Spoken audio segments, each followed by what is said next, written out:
Hey guys, it is April from Getting Huggo With It.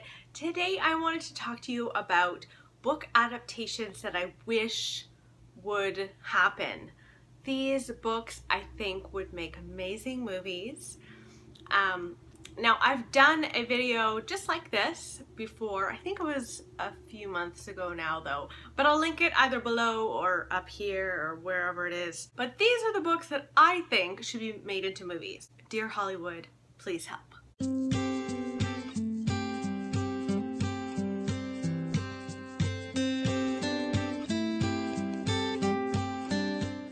Now the first book that I think should be made into a movie is The Girls.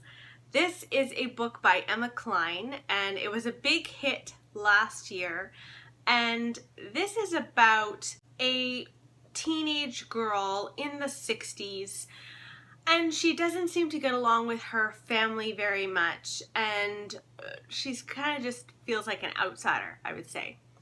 And one day she sees these girls walking across a park and she is instantly drawn to them.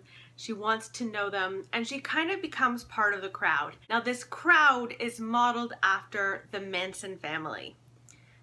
It doesn't outrightly say this is the Manson family. It kind of insinuates that and suggests that. So I really enjoyed this book. This is definitely a book that's hit or miss. Either you love it or you hate it, and I don't know of anyone who gave this like a middle of the road rating. I personally think this would make a wonderful indie film. This isn't the type of book that is jam-packed with a lot of plot. That's why I think it would be best as an indie film, but I could see someone like Elle Fanning playing our main character. She's just got that vibe about her that I think she would be really brilliant. Anyway, so that is The Girls. The next book that honestly is one of my favorite books of 2017 by far is The Boston Girl, and I really want this to be adapted to the screen. This is honestly a very uplifting book, even though some very disturbing and sad things happen to our main character. It still left me feeling hopeful and happy about life and the world, which is interesting for some of the things that happen to this main character.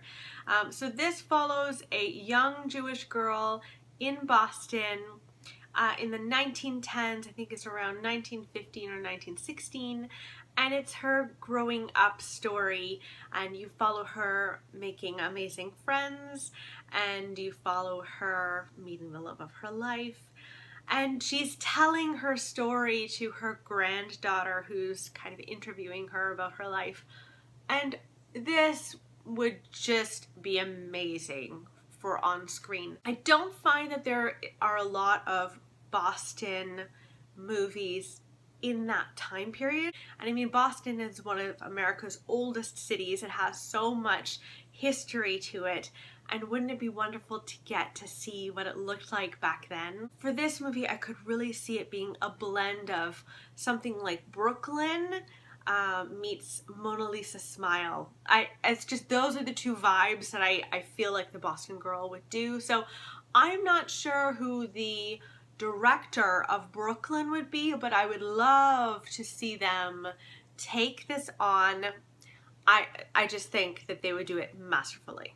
I would also really love to see Final Girls on screen. This is a very recent released thriller that I totally fell in love with. This is about a girl who is a final girl for a reason, and she is a final girl because she survived a massacre, essentially. She was up at a cottage with some friends. They were killed. She survived. And there are a few other girls that have also survived this kind of ordeal, and they're all known as final girls, and these girls decide to form a bit of a friendship. This isn't a let's go to the movies every weekend kind of friendship, but they take care of each other. And one of those final girls is found dead. Are the final girls being killed off? What is happening? That's what you find out in this book. And one of the interesting twists of it is our main character, Quincy, doesn't remember what happened to her up at that cottage in the woods when all of her friends were killed. So she is piecing together what happened to her. And we go along for the ride. It's honestly such a good thriller. It's really, really fun. So I think this would make the perfect slasher flick. This is absolutely a nod to 80s and 90s horror. As I was reading it, I was brought back to the days of watching Scream and Halloween and that kind of thing. So I would love to see it as a new slasher flick. I think someone like Emma Roberts would be a really great pick for this. There were actually a few girls that starred in the Scream movies. They were always the ones who died at the very beginning of the movie that actually became quite big names, and Emma Roberts was one of them. But any of those girls would be great, I think, in something like this. I'd love to see that on screen for sure. I would also really like to see Every Heart a Doorway turned into a movie so we could see it on the big screen. This I could definitely see as a Tim Burton-esque movie. So if you don't know, this book is about a boarding house where children go after they've come back from different worlds. So some of them go to Narnia and some of them go to Neverland, and when they come home, they're not the same children that they were when they had left this world. And they're also not thrilled to be home. Most of the time, these children don't want to come home to this world. So their parents have no idea what to do with them, and they send them to this boarding school, and there they are rehabilitated, essentially, which is just like getting to know this world again. And this was such a wonderful book. I really enjoyed it. It's actually really short. It's like 200 pages, so you can fly through this really fast. And it's also a series, so I would love to see actually this whole series as a little franchise. I think it could be so much fun.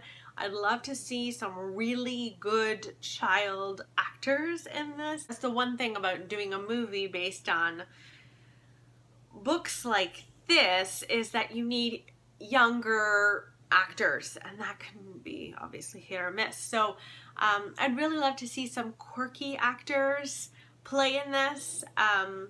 I really loved the little girl who was in the BFG. I don't know if you've seen that, but I thought she could actually have a lot of fun playing in this movie. I would love to see that as a whole movie series. Finally, I would really love to see the Alice Network on screen. I would be very surprised if Reese Witherspoon didn't snatch up the rights. She picked this recently as her book club pick, and a lot of the times those are snatched up in terms of movie rights and turned into movies, which is wonderful. I think Reese is doing a really great job at choosing those books. I mean, look at what she did with Big Little Lies. That was brilliant. I loved that miniseries. So I'd like to see her take this one on. Now, this follows two storylines. One is World War I, and we are following a female kick-ass spy who you cannot help but root for. And then the second storyline is just after World War II, which follows a young girl who is pregnant, and she is getting a lot of pressure from her parents to get an abortion, and she just doesn't know what to do. But she is trying to find her cousin Rose, who went missing during World War II, and she's trying to hunt Rose down, essentially, while she's pregnant. And she asks the help of that spy in World War I to help her out. So I enjoyed this book. It wasn't like the best book I've ever read. It was a 3-star. But I really did think that this would be really fun on screen. I would love to see someone with a lot of sass and character and grit take on the role of the spy from World War I. I think her name was Eve. Am I losing my mind? It could be another name. It's been about a month since I've read that, so I don't know. That said, I think Jessica Chastain could totally take this on. I really love Jessica Chastain though, so but I've not seen her in very, very gritty roles yet. And I'd love to see her do this kind of role, and I think she'd do well at it. So those are the books that I would personally like to see on screen. What are the books that you've read recently that you thought should just automatically become a movie because they're just so perfect for the screen? I'd love to know. Leave it in the comments below, and I will see you next time. Bye!